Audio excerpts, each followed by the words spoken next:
দর্শক, আমেরিকান রাষ্ট্রদূতের দৌড়ঝাঁপ নিয়ে আমরা কথা বলেছিলাম। বাংলাদেশের নির্বাচন এগিয়ে আসছে, নির্বাচন নিয়ে নানা রকমের বিতর্ক হচ্ছে, নির্বাচন বানচালের চেষ্টার ষড়যন্ত্র তত্ত্ব আমরা শুনছি।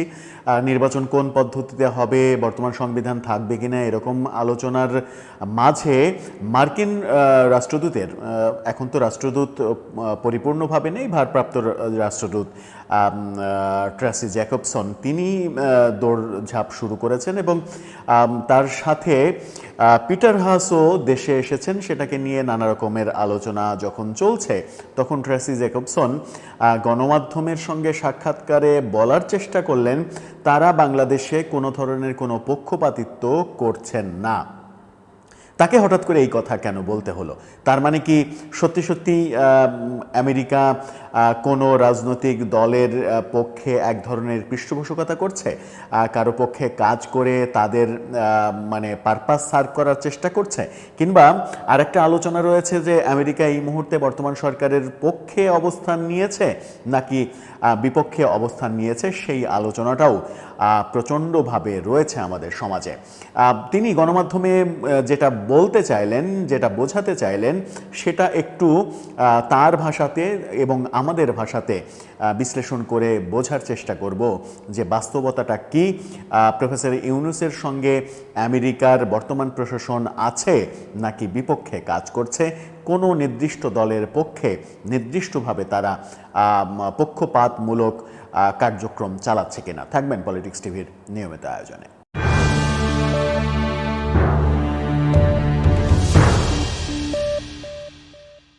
দর্শক, বলছিলাম যুক্তরাষ্ট্রের রাষ্ট্রদূতের কথা। এখন ভারপ্রাপ্ত রাষ্ট্রদূত রয়েছেন ট্রেসি জ্যাকবসন। তিনি আজকে গণমাধ্যমের সঙ্গে কথা বলেছেন। গণমাধ্যমের সঙ্গে কথা বলে নানা রকমের যে আলোচনা বাংলাদেশে আমেরিকা নিয়ে, আমেরিকার রাষ্ট্রদূতকে নিয়ে, আমেরিকান অবস্থান নিয়ে যে নানা রকমের আলোচনা রয়েছে, সেটা স্বীকার করে নিয়েছেন এবং স্বীকার করে নিয়ে তিনি তার এবং তার দেশের অবস্থান পরিষ্কার করার চেষ্টা করলেন। যখন তিনি পরিষ্কার করার চেষ্টা করলেন, তখন আবার নতুন করে প্রশ্ন উঠবে যে তাকে স্পেসিফিকলি এই কথাটা কেন বলতে হলো।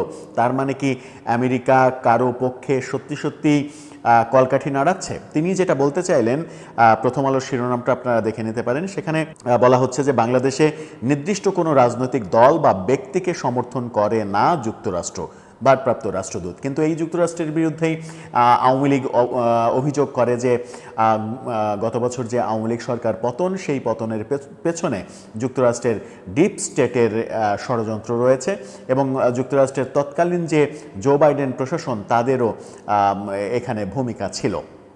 সমালোচনাটা সত্য কি মিথ্যা সেটা হয়তো ইতিহাস একদিন সাক্ষ্য দেবে, ইতিহাসে প্রমাণ হবে। এবং আমেরিকান যে কালচার, আমরা জানি যে আমেরিকা 20 বছর পর, 30 বছর পর সমস্ত গোপন ডকুমেন্টস সেগুলো উন্মুক্ত করে দেয়, যেটা বাংলাদেশের ক্ষেত্রে প্রযোজ্য নয়, কিন্তু আমেরিকা সেটা উন্মুক্ত করে দেয়। সেই উন্মুক্ত হওয়ার পরে হয়তো ব্যাপারগুলো আরও 20 বছর পর, 30 বছর পর ইতিহাসে এটা নিয়ে নানা রকমের আলোচনা নতুন করে হতেও পারে। এরই মাঝে ডিপ স্টেটের ভূমিকা, জো বাইডেন প্রশাসনের ভূমিকা, ইউএসএডের বিশাল অঙ্কের টাকা লগ্নি করা, এরকম আলোচনা কিন্তু সমাজে রয়েছে। সাম্প্রতিক সময়ে যে আলোচনাটা তৈরি হয়েছে সেটা হচ্ছে যে পিটার হাসও যখন দেশে এসেছেন 7 দিনের সফরে, সাবেক রাষ্ট্রদূত পিটার হাস চলে যাওয়ার পরেই ট্রেসি জ্যাকবসনের দায়িত্ব পড়ে। গত বছর পিটার হাস চলে গিয়েছিলেন, জুলাই আন্দোলনের মাঝামাঝি সময়ে তাকে যুক্তরাষ্ট্র উঠিয়ে নিয়েছিল।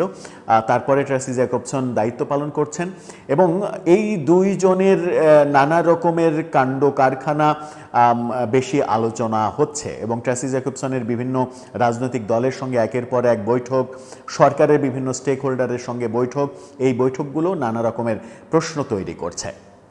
প্রফেসর ইউনূস সরকার জুনের আগে নির্বাচন দিতে চায়নি একটা সময়, তারা বলেছিল যে জুন পর্যন্ত সময় তারা চেয়েছিল, কিন্তু ফেব্রুয়ারিতে যে নির্বাচনের তত্ত্ব সেটা মূলত এসেছে ডিসেম্বরে নির্বাচনের দাবির প্রেক্ষাপটে। এবং শেষ পর্যায়ে এসে অনেক রাজনৈতিক বিশ্লেষকই বলার চেষ্টা করছেন এখন যে সরকার বিএনপির দিকে একটু হেলে পড়েছে। যে হেলে পড়াটা এর আগে এনসিপির দিকে এবং জামাতের দিকে ছিল, সেটা এখন আরেকটু রিভার্স হয়ে গেছে, এখন বিএনপির দিকে হেলে পড়েছে। বিএনপির চাহিদা মতোই সমস্ত সিদ্ধান্ত নিচ্ছে সরকার। কিন্তু সেটা যদি সত্য হয় তাহলে সেটার পেছনে আমেরিকার ভূমিকা আছে কিনা সেটা কিন্তু একটা বড় বিষয়। কারণ সম্প্রতি আমরা এই ট্রাসি জ্যাকবসনকে দেখেছি যে ইংল্যান্ডে গিয়ে তারেক রহমানের সঙ্গে বৈঠক করতে। আমেরিকান প্রেসক্রিপশনেই ফেব্রুয়ারিতে নির্বাচনের সিদ্ধান্ত সরকার নিয়েছে কিনা সেই আলোচনাও রয়েছে। আবার পিটার হাসের সঙ্গে এনসিপির কক্সবাজার বৈঠক নিয়ে যে কাণ্ডকারখানা, গুজব, প্রোপাগান্ডা আমরা শুনলাম, সেটাকে কেন্দ্র করেও নানা রকমের ব্যাপার রয়েছে। তারপরে দেখলাম ঢাকায় এসে তারা ট্রাসি জ্যাকবসনের সঙ্গে মিটিং করলেন। পিটার হাস আবার একদিন আগে ঢাকায় এসেছেন 7 দিনের সফরে। যদিও তিনি কূটনীতিক হিসেবে কাজ করছেন না, একটা বেসরকারি প্রতিষ্ঠানের প্রধান হিসেবে দায়িত্ব নিয়ে বাংলাদেশে এসেছেন, কিন্তু বাংলাদেশেই কেন, বাংলাদেশে তার মিশন এখনো শেষ হয়নি কিনা সেই আলোচনা রয়েছে। ট্রাসি জ্যাকবসন যেটা বলতে চাইলেন সেটা হচ্ছে যে বাংলাদেশের আসন্ন নির্বাচন নিয়ে যুক্তরাষ্ট্র সরকার কোনো রাজনৈতিক দল, ব্যক্তি বা নির্দিষ্ট ফলাফলের প্রতি সমর্থন জানায় না। এটি একান্তই বাংলাদেশের জনগণের সিদ্ধান্তের উপর নির্ভর করে। এই কমন কথা প্রত্যেকটা দেশই বলে যে বাংলাদেশের সিদ্ধান্ত বাংলাদেশের জনগণ নেবে, কিন্তু পেছনে থেকে কলকাঠি ঠিকই নাড়ায়। এটা মানে গোপন করার কিছু নেই। আমাদের মতো উন্নয়নশীল দেশ যারা এখনও বিদেশি শক্তির উপরে অনেক কিছুতে নির্ভর করি, তাদের সরকার কেমন হবে, রাজনীতি কিভাবে চলবে, প্রশাসনে কে থাকবে না থাকবে, অনেক বিষয়ে এই দেশগুলো মাথা ঘামায় এবং তাদের পছন্দ মতো সিদ্ধান্ত নেয়াতে বাধ্য করে কোনো কোনো সময়। সেরকম উদাহরণ আমরা এর আগে দেখেছি। সাবেক প্রধানমন্ত্রী শেখ হাসিনাকে বারবার অভিযোগ করতে শুনেছি আমরা যে আমেরিকা এই চাচ্ছে, ওই চাচ্ছে, না আমি এটা দেব না, এটা দিলে আমি আজীবন ক্ষমতায় থাকতে পারবো, কিন্তু আমি এটা দেব না। এরকম অনেক কথা আমরা শুনেছি। সেটাও হয়তো ইতিহাসে একদিন পর্যালোচনা হবে, সেটা সত্য কি মিথ্যা।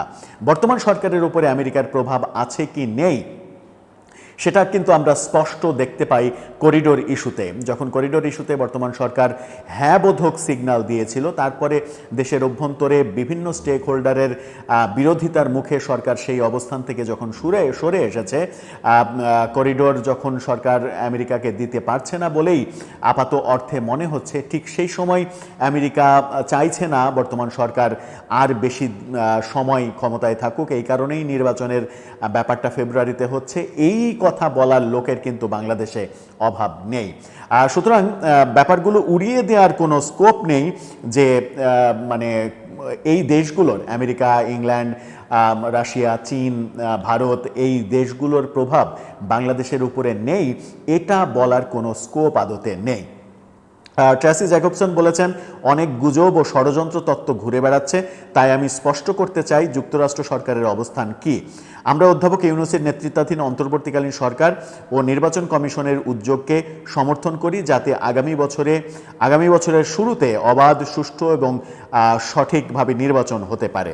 যুক্তরাষ্ট্র কোনো সরকার রাজনৈতিক দলকে সমর্থন করে না, তবে তাদের লক্ষ্য ও অঙ্গীকার বুঝতে আমরা রাজনৈতিক দলগুলোর সঙ্গে সাক্ষাৎ করি।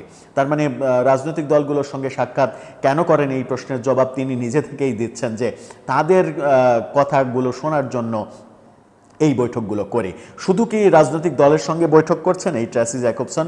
তিনি আজকে প্রধান নির্বাচন কমিশনারের সঙ্গে দেখা করেছেন, সাক্ষাৎ করেছেন, মিটিং শেষে এই কথা বলেছেন।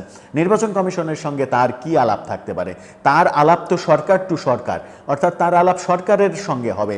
নির্বাচন কমিশন প্রতিষ্ঠান আলাদা, ইন্ডিভিজুয়াল সাংবিধানিক প্রতিষ্ঠান, তার সঙ্গে কি তার আলাপ থাকতে পারে? ট্রাসি জ্যাকবসনের প্রধান বিচারপতির সঙ্গে কি আলাপ থাকতে পারে?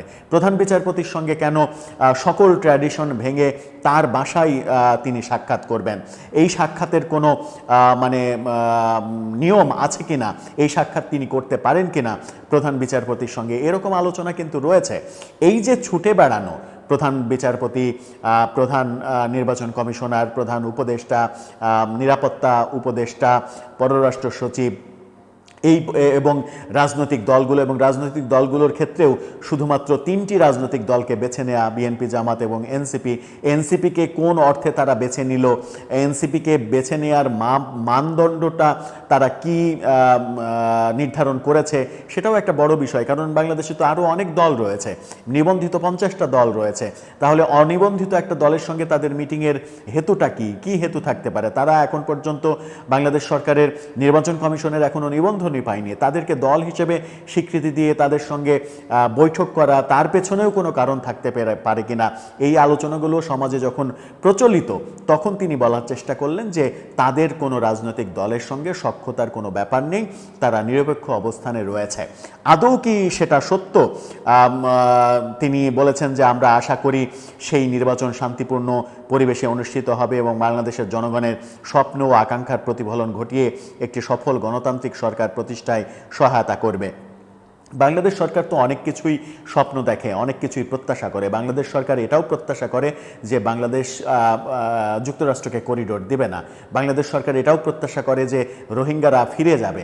কিন্তু সেই ব্যাপারে কি মানে কোনো ভূমিকা আমরা দেখছি যুক্তরাষ্ট্রের কিংবা জাতিসংঘের? বাংলাদেশ সরকার মনে করে যে সেন্ট মার্টিনে তাদের অবাধ বিচরণ আগের মতোই থাকবে, সেন্ট মার্টিন বন্ধ হয়ে যাবে, তাদের পর্যটকদের যেতে দেওয়া হবে না, সেন্ট মার্টিন আমেরিকা টার্গেট করেছে। এই আলোচনা মানে বাস্তবতায় রূপ লাভ করুক, এটা জনগণ চায় না। কিন্তু আমেরিকা তো ঠিকই তার মতো করে আধিপত্য বিস্তার করতে চায়। তারা ঠিকই বাংলাদেশকে বার্মা অ্যাক্ট প্রতিষ্ঠিত করার জন্য একটা বড় সহায়ক শক্তি হিসেবে নিজেদের পাশে চায়। চীনকে মোকাবেলা করার জন্য বাংলাদেশে একটা সামরিক ঘাঁটি, আরাকানে একটা সামরিক ঘাঁটি তারা গড়তে চায়। তারা এই এলাকায়, এই আমাদের উপমহাদেশীয় এলাকায় এবং কিংবা এশিয়াতে তারা আধিপত্য বিস্তারের একটা বড় প্ল্যাটফর্ম তৈরি করতে চায়, বাংলাদেশের ভূমি কিংবা মায়ানমারের ভূমি। এই ব্যাপারগুলো তো আমরা জানি।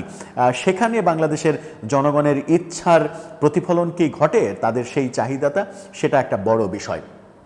সবথেকে গুরুত্বপূর্ণ যে কথাটা বলে শেষ করব সেটা হচ্ছে যে যখন প্রচণ্ড বিতর্ক হয়, যখন কেউ বলে যে সেই বিতর্কের মুখে যখন কেউ এরকম স্টেক হোল্ডাররা যখন বলে যে না আমি এটা করছি না, কিংবা আগ বাড়িয়েই যখন কেউ বলে যে আমাদের এ ধরনের কাজ করার কোনো সম্ভাবনা নেই, তখন নতুন করে সন্দেহ বাঁধে যে এই ধরনের কাজ করার সুদূর প্রসারী লক্ষ্য আপনার আছে বলেই আগে থেকেই আগ বাড়িয়ে আপনি বলছেন যে এই ধরনের কাজকাম আমরা করতে চাই না কিংবা এর সঙ্গে আমাদের কোনো সম্পর্ক নেই। সম্পর্ক না থাকলে তো এমনিই আপনি ব্যাপারটা নিয়ে মাথা ঘামাতেন না। সম্পর্ক আছে বলে বয়ানের মাধ্যমে প্রতিষ্ঠিত করতে চান যে এটার সঙ্গে আমার কোনো সম্পর্ক নেই, আমাদের রাষ্ট্রের কোনো সম্পর্ক নেই। এরকম ধারণা অনেক মানুষের রয়েছে। এই ধারণাকে একেবারে মিথ্যা বলে উড়িয়ে দেওয়ারও কিন্তু কোনো স্কোপ নেই। দর্শক, আপনার কি মনে হয় আমেরিকা আদতে কি চায় বাংলাদেশের কাছে?